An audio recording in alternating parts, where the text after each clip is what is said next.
So thank you everybody for signing up to the fourth of our series of shared parenting webinars, and our international tour has reached Canada.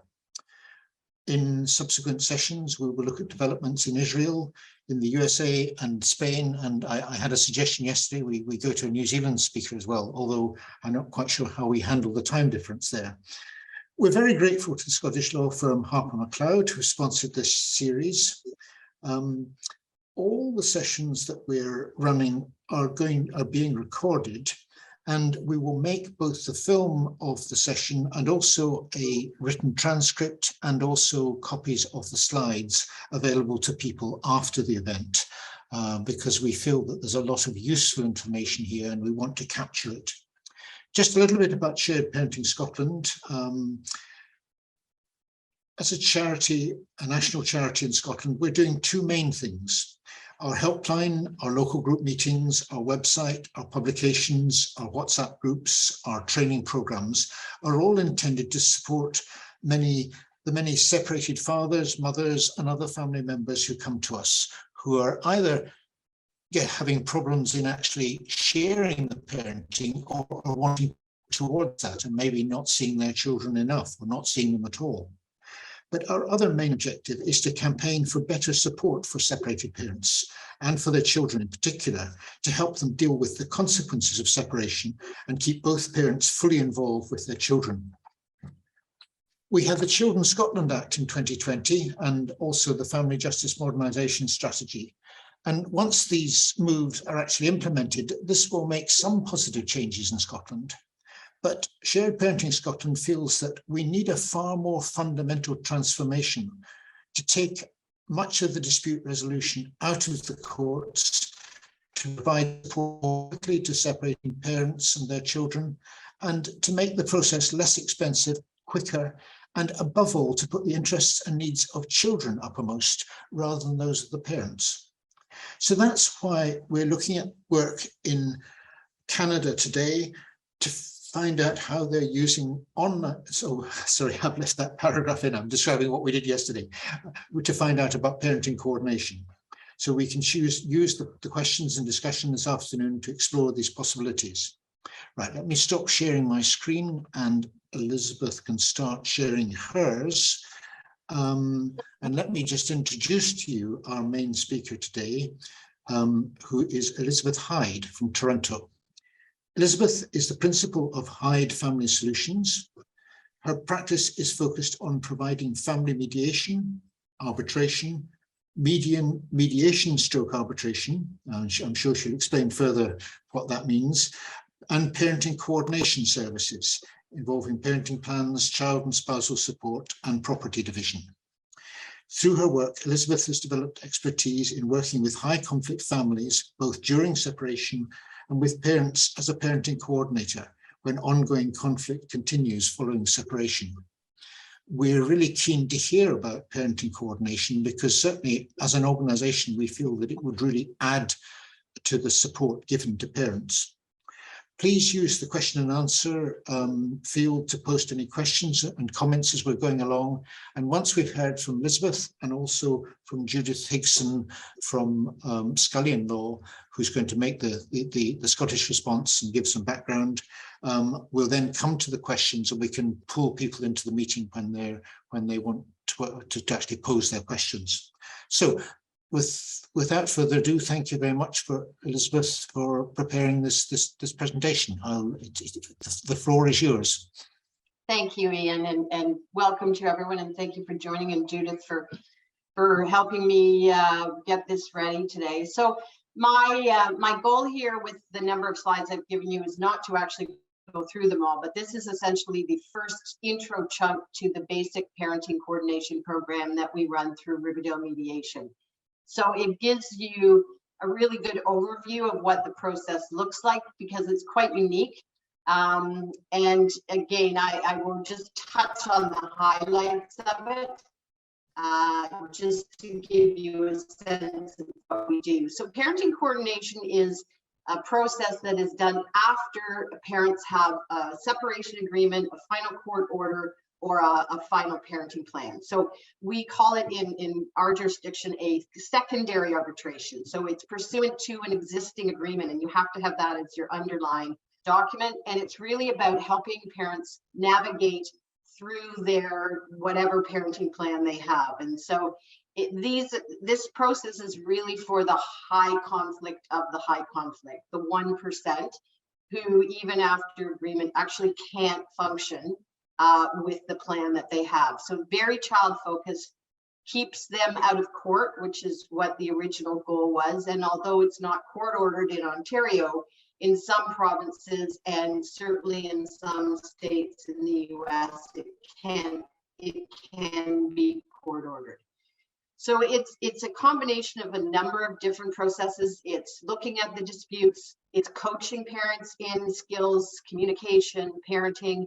It's deciding on issues that come up, whether through mediation and if not, arbitration, and also helping them interpret sections of their agreement that they don't agree on the language. So we really want to take it from a sort of a holistic perspective and say, we're not only going to mediate and arbitrate your disputes, but we want to coach you in all of the skills that will allow you not to need a PC at the end of the term. And generally speaking, the terms are from 1 to 2 years. Commonly, it's 2 years. And throughout that, we are maybe doing, 5, 6 arbitrations throughout the process, but also again, trying to front load skill development with these parents in order so that they can move on their own. So the idea is to provide them with a bit of structure, make sure that it isn't a text war, an email war about how they're going to resolve disputes, that we set up a process at the beginning where if there's an issue, the issue is identified in a document, they must refer back to their parenting plan or court order, and then we will attempt mediation to the court. We don't think it's going to work, and then we will move into the arbitration phase. We will work with a number of other professionals that are already involved in their file if that is necessary. And we may be the coordinator of all of those professionals. So I have a file now where both the children are in therapy, the parents are in family therapy, the Children's Aid Society is involved. And rather than have all of those different reports and inputs floating around, I will be the gatherer of all of that information and say, okay, based on what I'm hearing and what everybody is saying, let's talk about how we move forward in this process.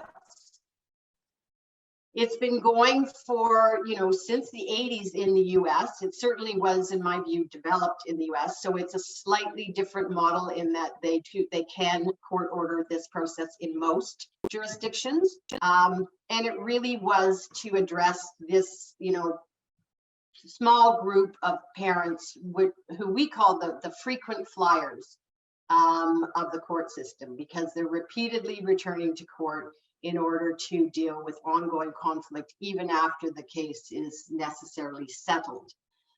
It's also a response to all of the research that shows just how detrimental this ongoing conflict after separation is to children. So it's very much focused on the children, and I'm very clear in my intakes that I'm not here for either of the parents. Everything I do is going to be, even though I'm acting for the parents and they're my clients, everything I'm doing is for the sake of the kids. It has been predominantly the domain of mental health professionals. Much more now, family lawyers are getting into this process. I think it evolved with the mental health professionals because they have more skills or knowledge or background and expertise in the actual mental health aspects of this and the coaching and the communication skills. But now a lot of lawyers are moving into it. Some of us work with mental health professional to provide some of those individual coaching portions like communication skills if we don't think that's in our sort of toolbox. We also will use the mental health professionals, or I certainly do, if we want to interview the kids.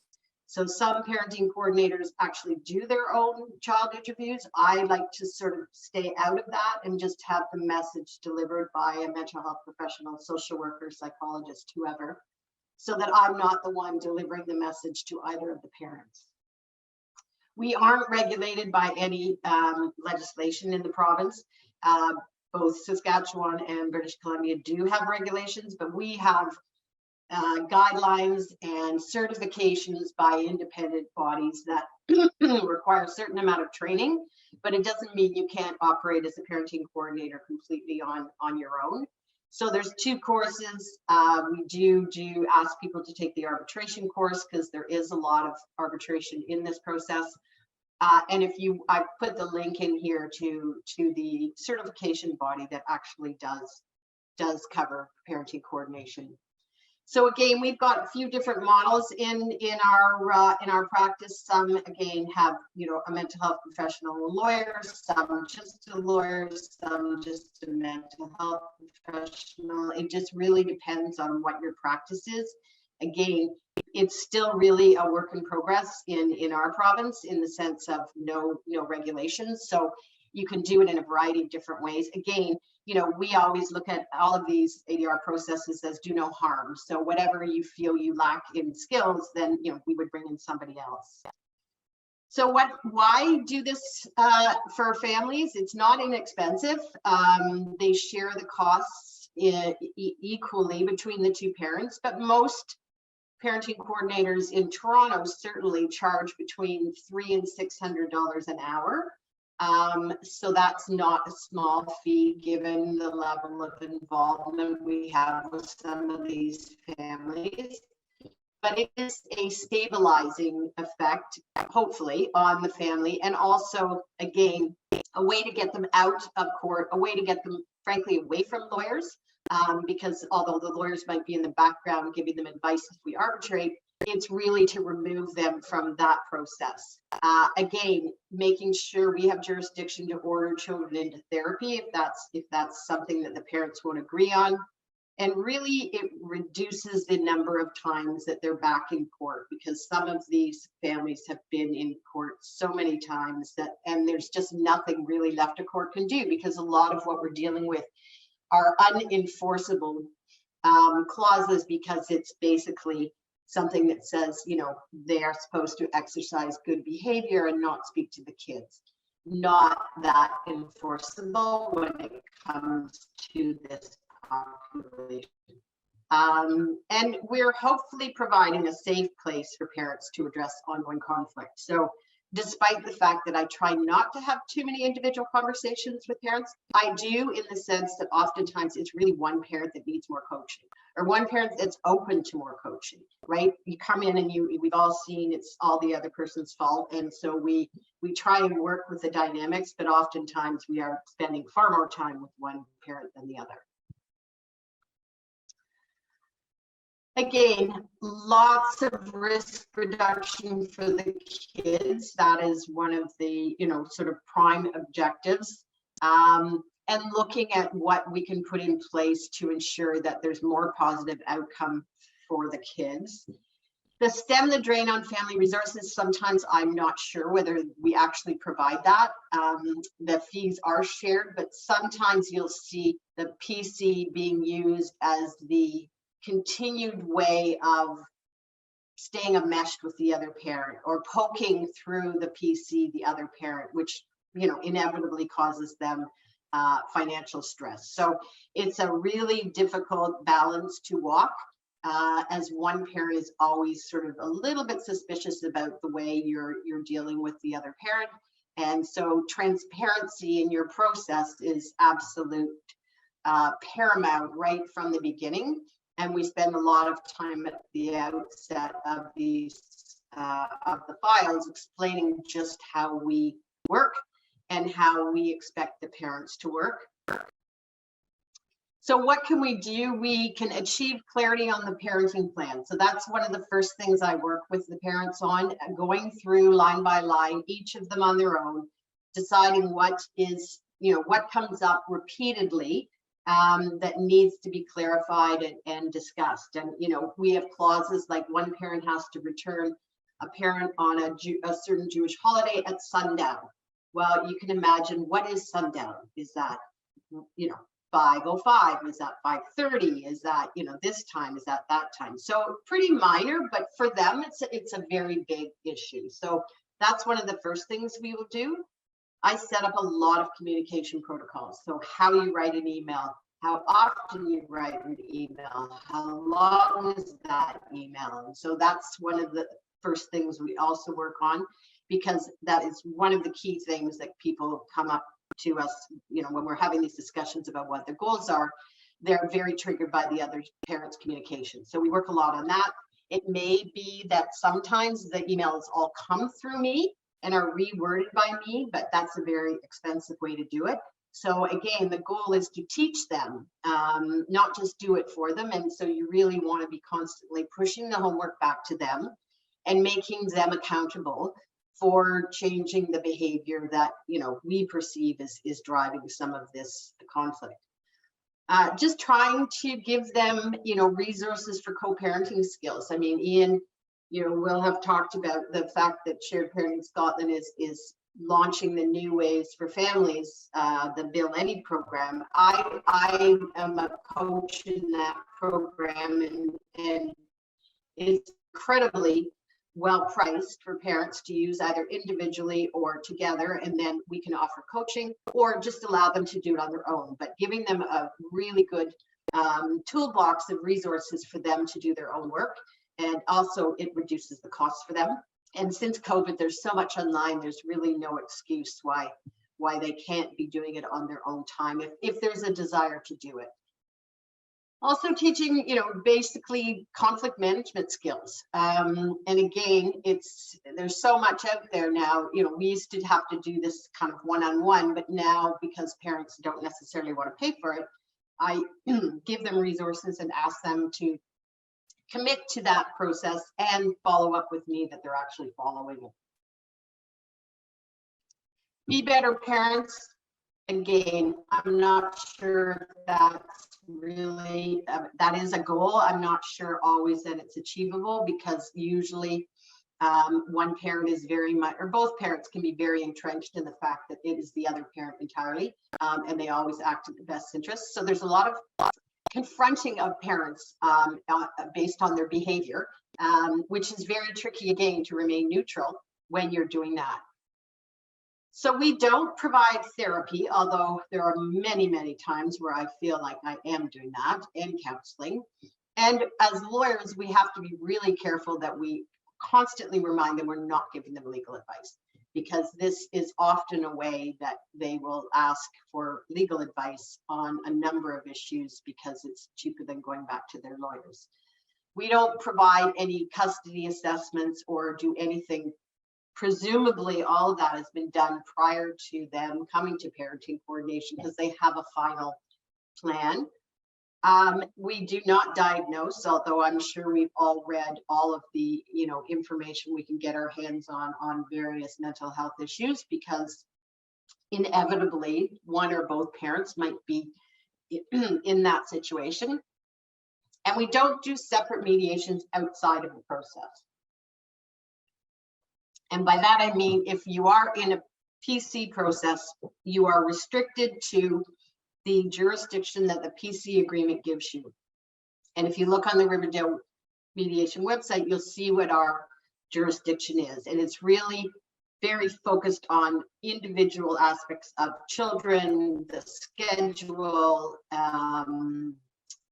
nothing about changing custody, nothing about substantially changing the schedule.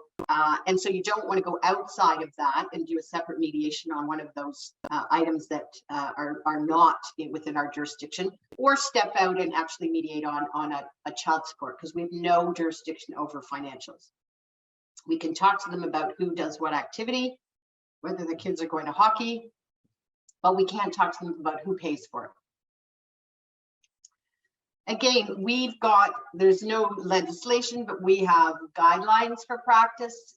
So you can certainly look on any of these websites to see what we're guided. by, and most are from the American experience. So again, will not necessarily be what your experience is, because you will be doing this outside of any legislation. And so again, who are we helping? People who just really cannot agree on anything. And as I said at the outset, this is the 1% of the 1%.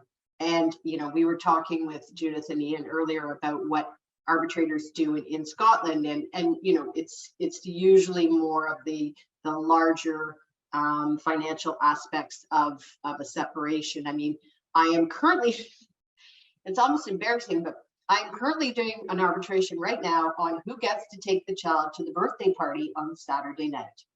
And so that's the level of conflict we're talking about. And they are going to spend $1,000 by the time I finish this on the birthday party, which is an hour and a half. So those are the kind of things we do. So if you don't have a stomach for sometimes very, very trivial disputes, this is not what you want to be doing. Again, lots of involvement with the kids, lots of, you know, telling the kids about the other parent, about what's going on, lots of parentification, you know, of the child, and the kids really being drawn into just an egregious level. So we are always trying to refocus them on that. And the package I send out has a video of an 8-year-old, about 8, I guess, talking about, this is what you're doing to me when you behave this way. And it just brings me to tears every time I watch it. And I can't even imagine. And I'm hoping it has has an effect on the parents. Lots of personality disorders, you know, maybe some drug or alcohol issues. So very dysfunctional parents, really, right from the outset, and now it's being carried into their, you know, post-separation relationship. And again, parents who just overuse the courts, right? And particularly if one has more funds than the other, these are people that have gone back to the courts so many times, and the courts are, although they can't order parenting coordination, are really pushing people to go that route so that they can remove them from the system. And I'm sure you're in the same boat. Our courts are so backed up now after COVID. If you want a case conference in front of a judge, you're looking at, you know, next spring. And that's a very long time to wait to deal with a critical issue. We do a very comprehensive screening at the outset to ensure it's the right process, and that one parent isn't going to be pulled into a process that might be abusive in the end. So can they fund it? Are they willing to comply with the commitment? I need to know that both these parents are on board. And if one parent is not on board, then I'm wasting my time and their money. Can they actually contribute and be involved in this without fear of retribution from the other parent? So this is where we screen for family violence, we screen for mental illness, and all of the things that we would normally screen people out of any of these ADR processes. And we have quite an extensive screening intake with them at the outset. And are there any risks to the child? The other piece is, do we have the right tools to actually facilitate what they want to get out of it? So I spend a lot of time at the outset saying I can do X, Y, and Z, but I also really don't have a lot of enforcement tools in my toolkit. I have costs and I can arbitrate on things, but I don't have a big stick, and I don't have anything that can say you have to behave properly, because that's just not an enforceable provision. It's confidential. I only do closed. You can see on our website about, and these are just cases, about open versus closed. So open, I could actually go back to a court and provide a report to the judge if they are back in court. I won't do that, because to me, that's not why I'm here. A lot of people do it, mainly mental health professionals do open. And so that's one thing we talk to them about. You can do the very front end coaching model. You can do a lot of emails, which I do, but it's a difficult one to manage. I mentioned about the 2 professional models before, and then really, again, using these formal coaching sessions, but it does require a lot of buy-in from the parents.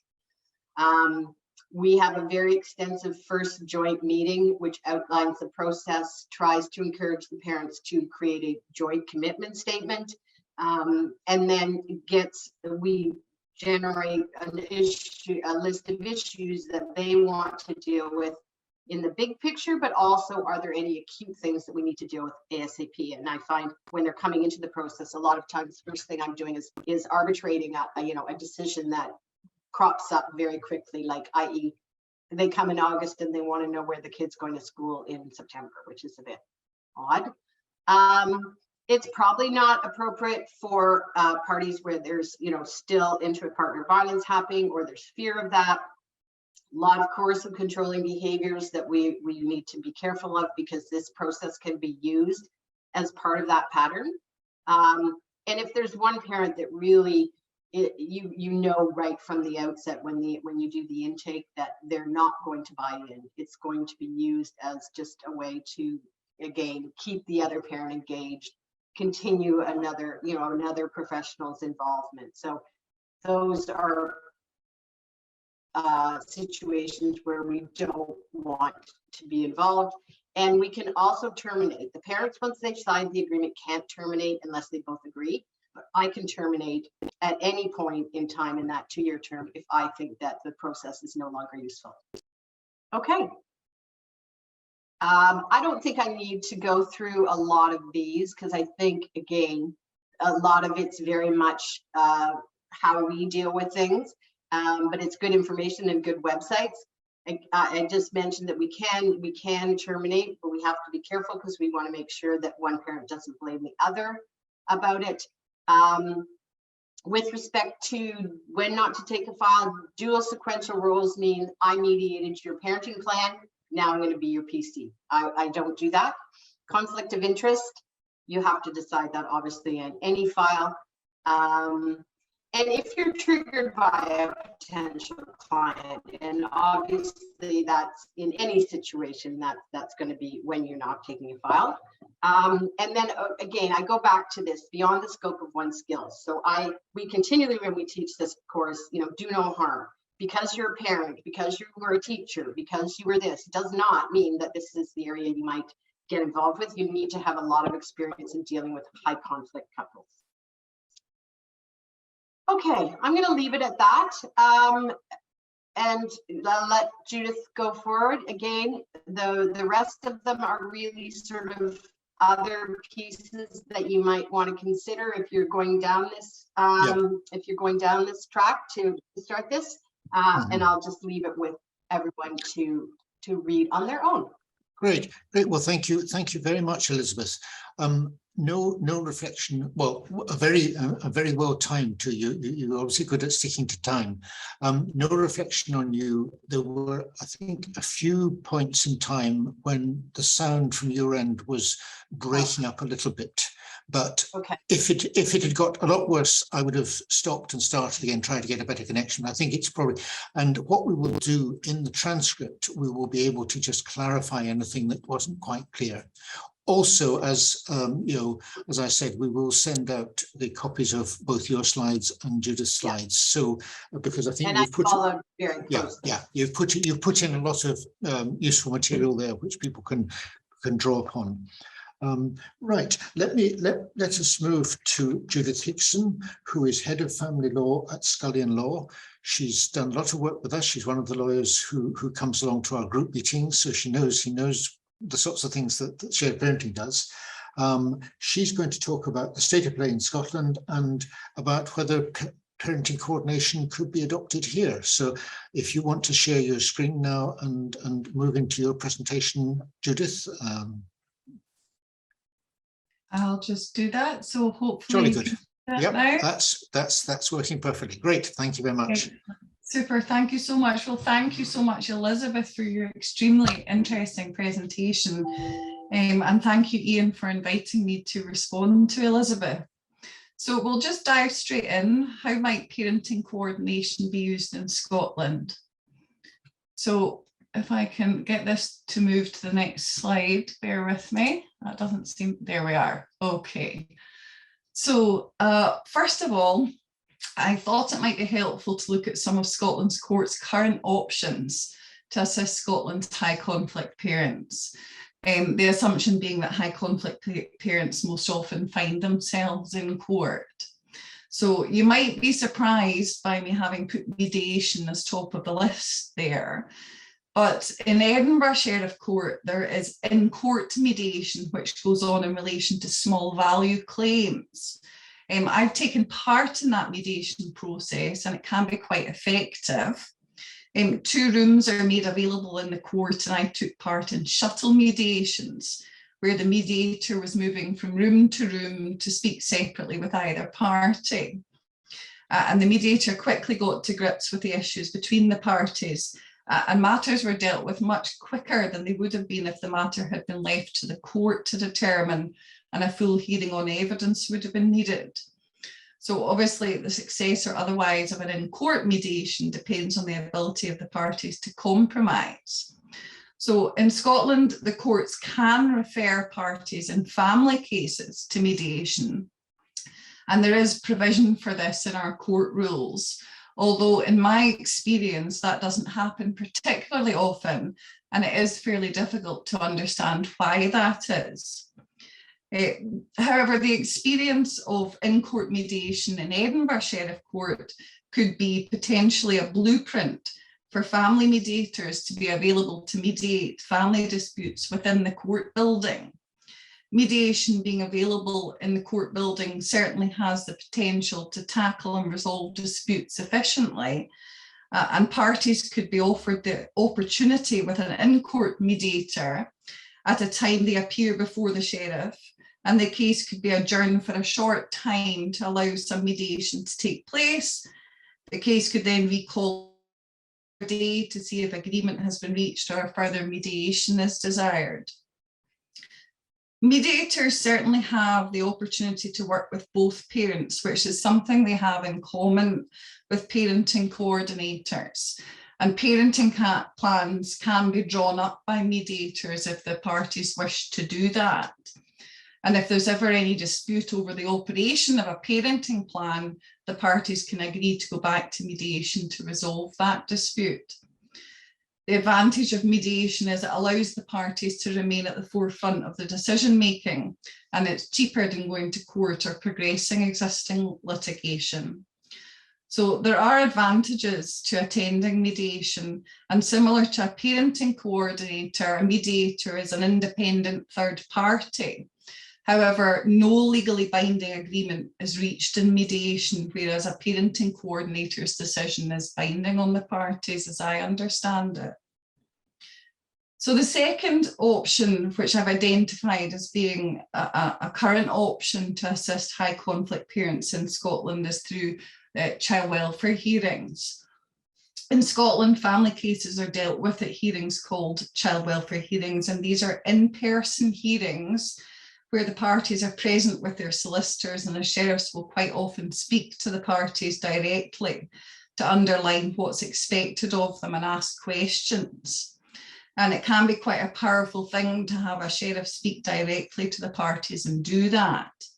However, unlike mediation, the parties have handed the decision over to the sheriff, who's very much in control, and neither of them may get the result they were looking for. So the third option that I've highlighted there, which is available to Scotland's courts, is to appoint a child welfare reporter. So when a sheriff wants to have more information before making a decision in a family case, he or she can appoint a child welfare reporter from a list of experienced and skilled persons who've been appointed by the sheriff principal for that jurisdiction. And these are most often experienced family lawyers.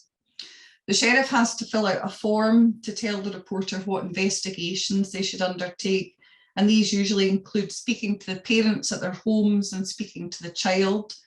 The sheriff might want the reporter to observe the child with one or both parties, obtain a report on the parties' criminal convictions, or details of any allegations made to the police. The sheriff might also want the reporter to speak to other people who could have an input, for instance, members. The reporter is then given a few weeks to carry out their investigations and prepare a written report with conclusions and recommendations if the sheriff has asked for those. When I did this kind of work, it was very apparent that quite often there was a way through the issues and a compromise could be found to resolve these, which could then be put into a recommended course of action for the court. The parties have their opportunity to have their say to the reporter, and the reporter is often able to navigate their way through the issues between the parties. The sheriff can also ask the welfare reporter to speak to the child at school or speak to the child's teachers. And once the child welfare reporter has prepared the report, this is then issued to the party solicitors and a sheriff makes a decision. Sometimes an interim decision is made and the situation is monitored. And further down the line, the sheriff can ask for the reporter to prepare, for instance, a supplementary report to help the sheriff move matters forward. So the next one on the list, and another option for the court, is to appoint a curator to represent the best interests of the child or children. And again, similar to welfare reporters, curators are chosen from a directory of experienced family lawyers.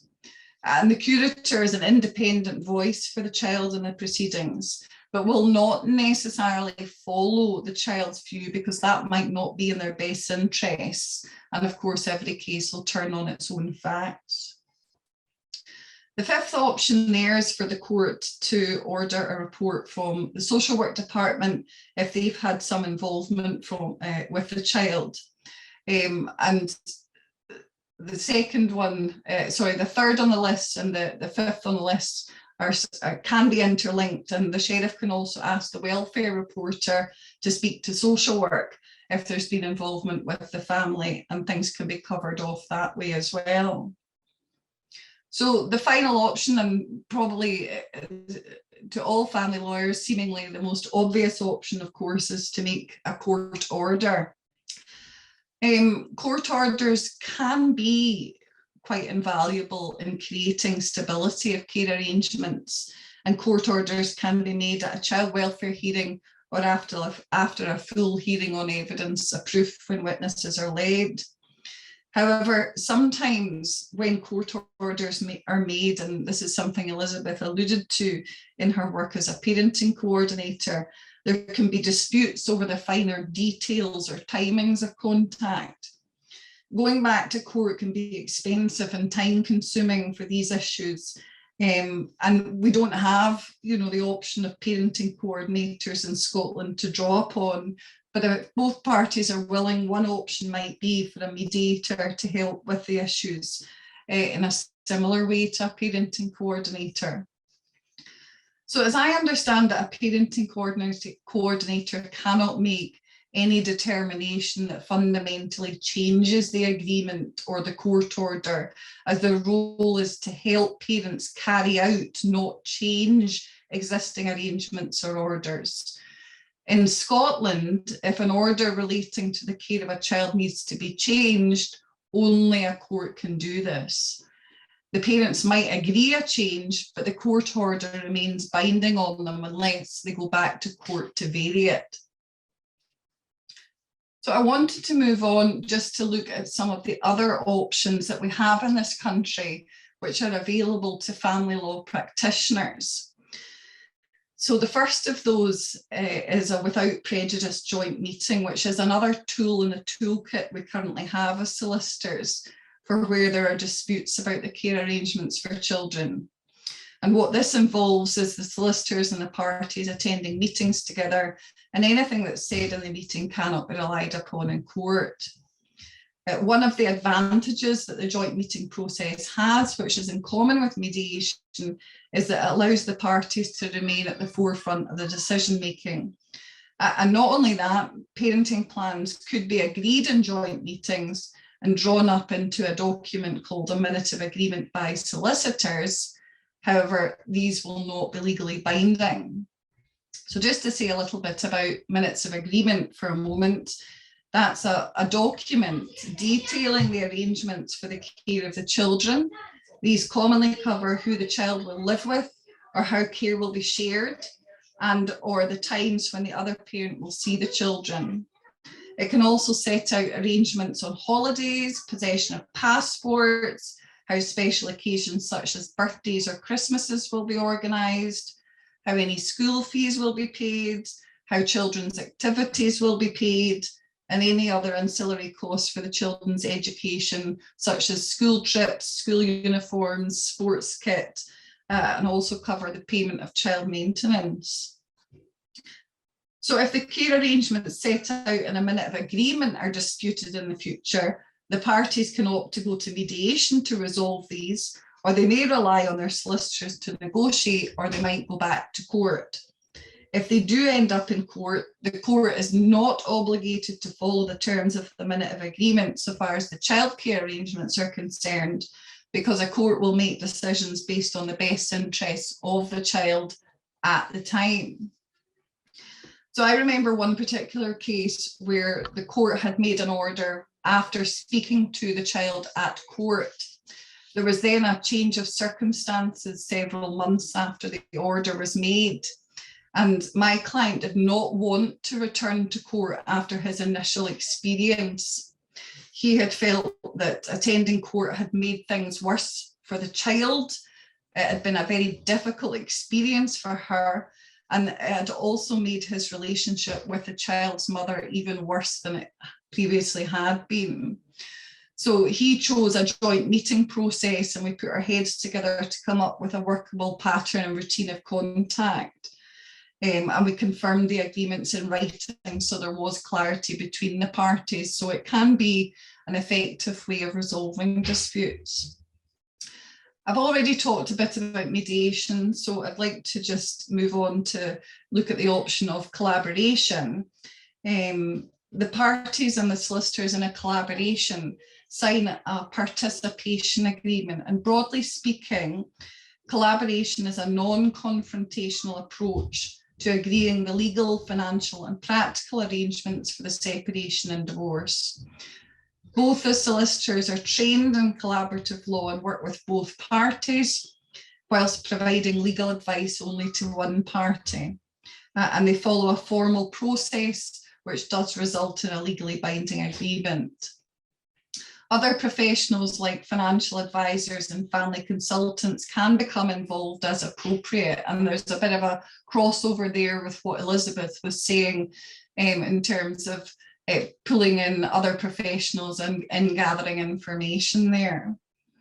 So in signing the participation agreement, the clients agree not to threaten to go to court to resolve matters, and if the collaboration fails, the collaborative solicitors can't represent the clients in any subsequent litigation. So the final option there is arbitration. As I understand it, if parents cannot agree between them, then a parenting coordinator can make an order called a determination, which is binding on the parties, and they have to follow it. Elizabeth will no doubt correct me if I have misunderstood, but that's my understanding. In Scotland, we have arbitration, and in arbitration, the parties refer the disputed issues to the arbiter and agree to be bound by the arbiter's decision. It is a form of alternative dispute resolution to resolve disputes outside of court, and it can often be quick, effective, cost-effective and flexible. However, at the moment, it's used more for disputes which are not suitable for collaboration or mediation, where, for example, there is a disputed legal point or principle, and arbitration is not commonly used in this country at the moment in relation to disputes over the care arrangements for children. That, of course, is not to say that it could not be used in the future to determine disputes about the care arrangements for children. And arguably, family law arbiters could be as well placed as sheriffs to decide these issues. So it became apparent when I was preparing this talk and looking into what parenting coordination consists of, that There are limitations on the current options available in Scotland to help high conflict parents. And I think what struck me most about it was that none of the options we have include education or parenting coaching. And it struck me when Elizabeth was giving her presentation that part of what a parenting coordinator does is you're teaching the parents, you're teaching them new conflict management skills, and you're decreasing ongoing conflict. And you described how you would become involved in how the parties communicate with one another. And that's very often the thing that can improve things. Communication and problems around communication are where many of the difficulties lie for the high conflict parties in disputes over the childcare arrangements. So mediation as one of our options, that's voluntary for the entire process, whereas signing up to parenting coordination binds the parties into that process for 2 years. The other thing that struck me was that from my conversations with Elizabeth in the run-up to today's webinar, a parenting coordinator is also going to be able to work to short turnaround times and be arguably more reactive and nimble than the current options available to Scotland's courts and solicitors. So I thought I might also just have a quick look at the options for taking the child's views, because one of the things that I was interested in when Elizabeth and I were speaking was whether or not this is something that the parenting coordinator could do. And as Elizabeth has explained, she doesn't do that herself. That's how she operates her practice, and she relies on third parties to do that. So I thought I'd just have a quick look at how we do that in this country. In Scotland, the child's own views are a part of the whole circumstances of the case and are one factor for the court to take into account when making decisions in the best interests of the child. And in law, the child's welfare is the most important consideration. In order for the views of a child to be taken, a sheriff could send a form to the child if they're old enough to understand that. A sheriff can also ask the child welfare reporter to report back on the child's views, and/or a curator can advise the court of the child's views. So if a child is under 5, a sheriff would be unlikely to ask them to complete the form.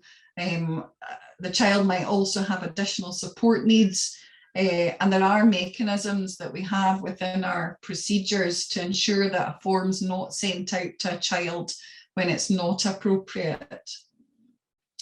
So sheriffs have to consider whether the views of a child should be obtained and take account of these views when making a decision.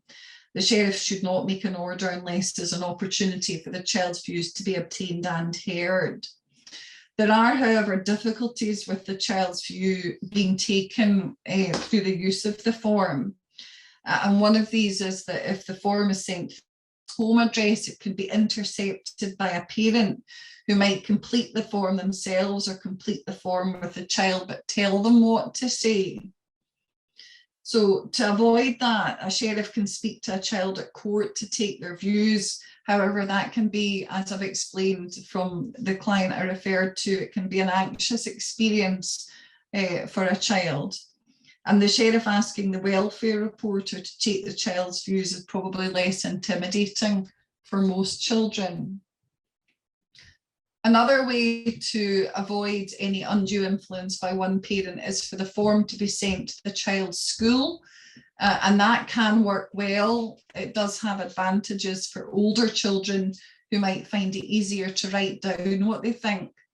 And the court can be asked to order that the form be completed by the child with the help of, for instance, a pastoral care or guidance teacher.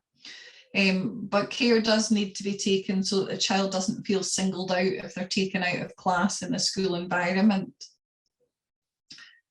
Child inclusive mediation is more common from what I can tell, in England and Wales than here in Scotland, although it is available in a limited way from a handful of mediators.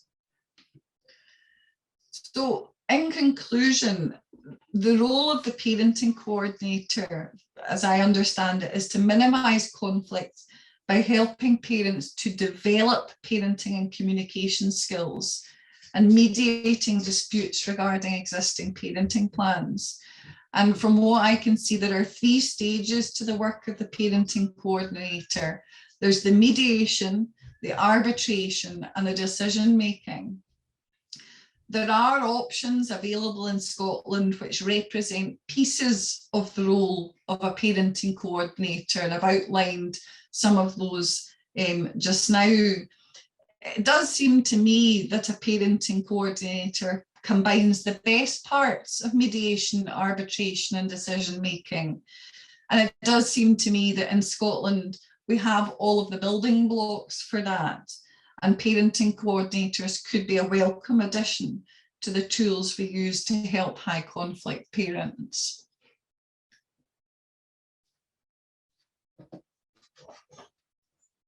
Right. Well, thank you very much, Judith. That was a very comprehensive review of what is always seems to me really quite a complex range of things that can happen. The number of different ways a child can give views to court.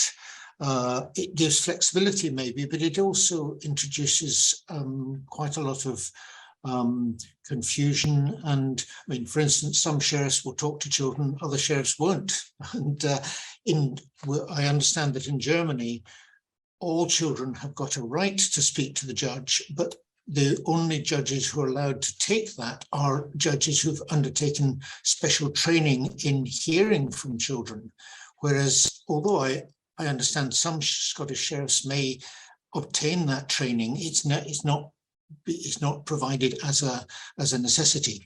Anyway, that's picking up on one of the things. But I think what Judith brought out, and obviously what Elizabeth has said, is that the parenting coordination is a nimble and quick process. Can I start? I've got a couple of questions sitting there, but if I could start just by asking Elizabeth, you mentioned that you were largely dealing with what you called, in an interesting way, the frequent flyers, the people who keep going back to court for doing things. Do you feel that there is a role for parenting coordinators in cases which aren't quite so high conflict, but where there are difficulties emerging in what has been decided or what has been ordered by the court? You had to unmute yourself. I do have files that I literally speak to once every 3 months. They want somebody in place to, in the event they have an issue, and it may be, you know, a summer schedule that they're struggling with, and everything else is fine. So yes, there are some people who want it there just because they've already onboarded me, and then so if an issue comes up, that I can deal with it. The vast majority of them, you know, I hear from every other week, but a very, you know, good chunk of them, it's just one-off issues, and I might meet twice in a 2-year term. Yes, yeah, because being able to deal with a dispute quickly or deal with a problem seems to be such a valuable thing. Certainly from our helpline, we hear of people because there's a difficulty, something unusual has happened, or for instance, the holiday schedules in school has changed, right. And therefore, where does the child go? I mean, very recently, we had an extra bank holiday because of the Queen's funeral, and that set lots of parenting plans into a sort of a dispute for the parents who can't just take that on board and deal with it. I mean, the only challenge I have sometimes is, you know, the parents who are having to spend money on arbitrating on this birthday party on Saturday night. If they didn't have a PC in place, they would have had to figure it out on their own. Yeah. Right. So that's always the tension. Do I just provide another forum to fight? Yeah. Or am I, I don't think they would have spent money going back to their lawyers, because the lawyers would have said, I'm not going to deal with this. So that is one of the criticisms that we face in these files. Yeah. And you're in quite a tricky position, because you're sitting between the two parents. You're going to have to be quite careful not to show favor to one or the other. And you may well end up being criticized by one or both of them. Oh, I tell them that at the first joint meeting. One or both of you will not like me at various times. And the minute you arbitrate, you've kind of alienated the loser in that arbitration. So it takes a lot of effort and time to get them back online into the process. And if they lose twice, it's very difficult to get them back into the process. So yes, it's you do get often challenged on your neutrality, just for various reasons, but the arbitration results are one of them. Okay, and sorry, one other thing I'm going to ask before I pass on to the questions. The skills you need and the preparation or the training that you need in order to become a parenting coordinator, and what background do parenting coordinators come from? I mean, did you start off as a lawyer, or did you start off as a mediator? Yes. So no, I'm a family lawyer. Yeah, I'm a family lawyer. Yes, so yes. The vast majority are either family lawyers or mental health professionals, social workers, psychologists, but there's no requirement. And so it is a bit of a wild west. There are people out there doing this work who have neither background. And hopefully, clients are educated enough to look at your qualifications and determine that you would or you would not be an effective parenting coordinator. Yeah. And certainly in America, they seem to have developed quite a lot of guidelines and procedures to deal with things and to deal with the sort of professional values that are needed. Which we follow. Yes, so, yes. And I think that hear those. Yes, which is useful, because although it's a more established profession in America, and they have got to that stage of ratifying things, and yeah. Okay, let's go. Michael Bockhorny has had a couple of queries, really, and I think he's very much trying to get the understanding of how this works. Michael, you're in. Well, Father Active, are you in Germany or Austria? I can't remember. I make a short presentation. I'm in Italy, in the north. I beg your pardon. We have German-speaking and Italian-speaking population, right. And I am born from Austria, so I know the situation a little bit in Austria and in Italy. And when I follow your interest in information, I try to make a translation. My English is well, but these are a lot of technical terms. And then I recognize that I'm not sure if I understand correct, which is behind such terms like arbitration and joint meeting and curator ad litem. Especially if I have a correct translation, I know it from here, from Italy and Austrian, that behind that word, but it's different legal system and different values and procedures, and so yes. But I think it will not be the time here. But if say it's World Series, if it's a written documentation, maybe you can make a link to description of these terms that I and other listeners can understand. We could certainly try and do that, because I mean, even between the courts in Scotland and the courts in England, you have quite big variations in terminology, and I think each country's jurisdiction seems to be very keen on their own language. We also have, I mean, in Scotland at the moment, although it is under consideration, we have 3 verdicts in criminal courts. Guilty, not guilty, or not proven, which causes lots of confusion in other parts of the world. Although I think the Scottish courts are very, very proud of having this flexibility. But our feeling is that, in a sense, we would like to take the view of the outsiders. We deal with a lot of the people who are representing themselves in court. And I think the language is yet another barrier that people are having. And obviously, if you've got a lawyer, the lawyer will try and interpret and explain what the terminology is. But we find sometimes that the judgments or the interlocutors that are issued by the sheriffs in Scottish courts aren't always as clear or transparent, and sometimes they use the sort of shorthand language or bits of Latin or whatever, which is really hopeless when it comes to getting people in the outside world to understand. I would hope that a parenting coordinator can do a bit of that translation as well. Oh no, mine are very, very clear and direct, and judges in Ontario anyway, and I would say in Canada, are very, very plain language writers now. Are there what proportion of people are representing themselves in court as opposed to having a lawyer representing them? I think people in court now, about 50% have one or both parties representing themselves. Yeah.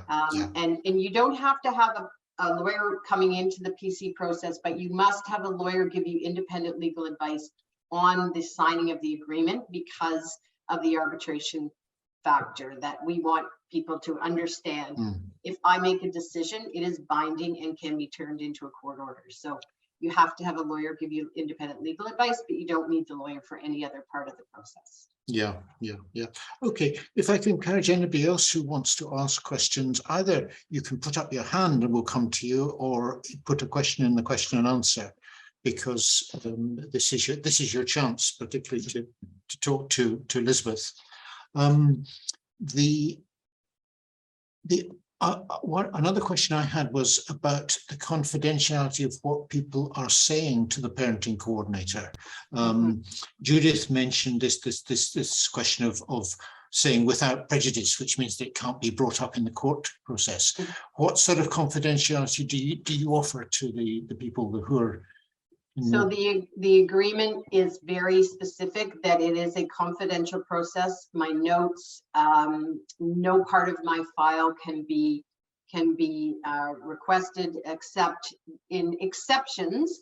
All of them have exceptions. If I had to call the police, if I heard the kids were at risk of harm, or the parents, I would have to call Children's Aid if I heard the kids were at risk of harm, or if I was ordered by a court in the very rare circumstance to either produce my notes or testify in a proceeding. Otherwise, it's confidential. Now, once you release an award, then that can be, that will be often used. Then, if it's about schooling, then it might be sent to the school. So then it becomes, not a confidential process, but it's just the award that would be released. No submissions, no discussions, and so it is very confidential. It doesn't mean people don't share a lot of things with their current partners or friends or whatever else, but my conversations are confidential, and any of my notes. And what sort of regulation is there of coordinators, and if people were complaining about you, who would they complain to? Well, if you're certified through the Family Dispute Resolution Institute for Ontario, they could complain there. I mean, we are, because we're arbitrators, we are subject to the Arbitration Act in Ontario. So that's where, the legislation or the regulations really come from the Arbitration Act. It doesn't say parenting coordination, but it talks about the secondary arbitration process. But if you aren't certified by FDRIO, if you're a social worker, people would complain to the governing body of social workers. If you're a lawyer, they'd probably complain to the Law Society. I think both of those groups would take the position that, well, they weren't acting as a lawyer or a social worker, they were acting as a parenting coordinator, but that would be probably where people would go. Yeah, well, unfortunately, one has to take these things into consideration as well as all the positive things, because I have special insurance. Yes, yes, I'm sure. Yes, well, I'm not sure that parents are quite as litigious in Scotland as they seem to be in North America, but I'm afraid that probably is something you would have to look out for. Okay, anybody? And this is, I'll make this as the last call for questions, because if nobody else wants to ask anything, any clarification, I'll just go briefly back to Elizabeth and Judith. Anything else coming in? No open questions. Right, okay. So what I'm going to do then is just go briefly back both to Judith and to Elizabeth, just to sort of a couple of final remarks about where you think we could, what would our next steps be if we wanted to move forward, and then I'll wrap up, and I'll also just give people details about next week's webinar, which is very relevant. It follows on very well from what we've said today. So, Judith, first of all, what do you think our next steps could be if we were going to try and develop parenting coordination in Scotland? So I think it would be to investigate how it would be regulated. Quite honestly, I think that would be the one thing that you would want to clarify and pin down at the start. And the second thing that occurs to me would be accessing training and high quality training. Yes. And accessing high quality training for all those who wanted to become parenting coordinators in this country. So those would be, I think, my step 1 and step 2, Ian. Yeah. Well, Family Law in Partnership, which is an English law firm, have done training for parenting coordinators in England, and they did have a session, I think, last year, when certainly there were some Scottish lawyers present, but whether they've actually got to the stage of running Scottish courses, I don't know. But I'll go back to them and find out. And I'll also, in the follow-up information for this session, I'll give people the link to Family Law in Partnership. Are they the people that you've talked to, Elizabeth? Yeah, well, Gillian Bishop actually came to Toronto to do the training with us at Riverdale. Yes. And then she had one of Jared, who's on the front of the presentation. Jared went back to do some training with her, but they're only doing the mediation portion of it. It's not a combined mediation arbitration process. And so again, I think it's a coaching piece, and it's that work, and then it's mediation, but without the arbitration component. And I think that's really what your first, discussion is. Do you want this PC model of having somebody who could arbitrate, and having done it for many years, I would have absolutely zero success without that big stick at the end of the day to say, if you can't decide, I'm going to make the decision for you. It's very effective. And when I tell them, okay, I'm happy to talk about your birthday party, but I want a retainer as of 9 o'clock this morning. It didn't stop them from moving forward, but it often stops them, and they realize this is ridiculous. Why are we spending money on an hour-and-a-half birthday party for a 5-year-old? If I didn't have that arbitration stick, they would still be fighting in the mediation phase. So although the children in that family may be rather suffering from this ongoing dispute, at least you're helping, and somebody gets a birthday party, which is a good thing. Yes, indeed. So really, I'll put the same question to you, Elizabeth. I mean, if we are trying to develop this in Scotland, obviously we've just mentioned training. Anything else that you think that we should be taking into account? Well, I mean, as I say, I think, we are guided by the AFCC guidelines, which come out of the US. I mean, I've had many of the Gillian Bishop and her group at AFCC conferences. So there's lots of guidelines out there. There's lots of models. And I think there's lots of really good best practices. So I think you've got lots to start with. I think, you know, with the training, you just need to decide what your model is going to look like, and then, you know, go from there as to, because you probably have lots of people who do combined processes now anyway, and just how that would look. And I'm happy to come to Scotland anytime. Oh, well, there we go. Yeah, well, we're being rather cheapskates at the moment. We're inviting people online rather than in person, but it would be nice to. Yeah, well, certainly if you, teasing. It's my. I told Judith it's my. I'm doing my ancestry quest. Right. Year, so. Right. Yeah. Well, we had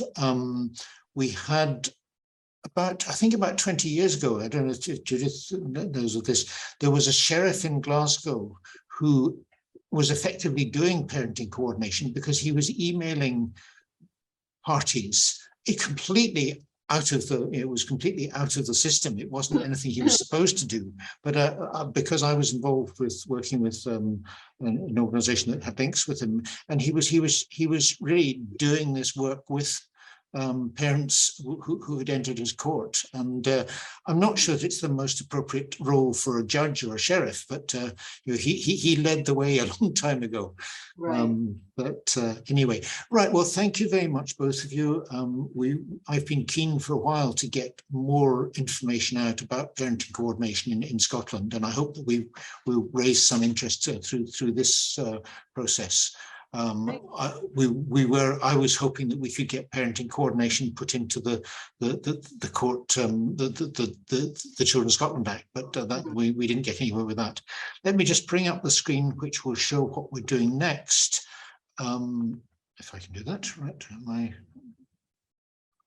Yes, there we go. Yes, the really quite an appropriate follow-on, because next Wednesday and an hour earlier than the session this week, it'll have to start at 2 because of Bill's schedule. Bill Eddy, who is the guru behind the High Conflict Institute in California, who've developed the New Ways for Families training, who've also developed things like the BIF, which is the sort of guide to communication that we give a lot of our clients. We've got him speaking next week. He hasn't. I don't know why we've put him with the Canadian flag. That's in honor of this week's speaker. But I'm sure we'll change the flag by next week. But thank you very much, Elizabeth and Judith, for your contributions today. Thank you. Yeah, and thank you for the audience. And we will send out to you links to the various things. What I'm finding, I'm backlogged. I'm still working on the transcript for the session last week, because it actually takes quite a long time to edit the transcripts. But we will get them all done. They will all go up on our website, but we'll also email people about them. And we can also, if anyone is wanting to be put in touch with Elizabeth with more direct questions, I'm sure we can do that. So, sorry, and I'm just going to interrupt and just say, if you are ever interested in doing any of this work, you need to go onto the High Conflict Institute website and devour everything that Bill Eddy writes, because he is absolutely the guru of working with high conflict families, and we use his resources constantly to send to parents for our purposes, and it is essential reading. Yeah, well, we're just reaching the end of our pilot for New Ways for Families in Scotland. There's still got a few, so if anyone's got clients who might be interested in taking part at the reduced rate of £50 as opposed to the full rate, which we'll announce next year, we would be happy to have them, because we're finding some very good results so far in our pilot of the New Ways for Families training, which is a mixture of online sessions that people work through, but 3 one-to-one sessions with an experienced coach. But anyway, people will find out more about that when Bill Eddy speaks at our session next week. So thank you very much indeed, and we will keep in touch.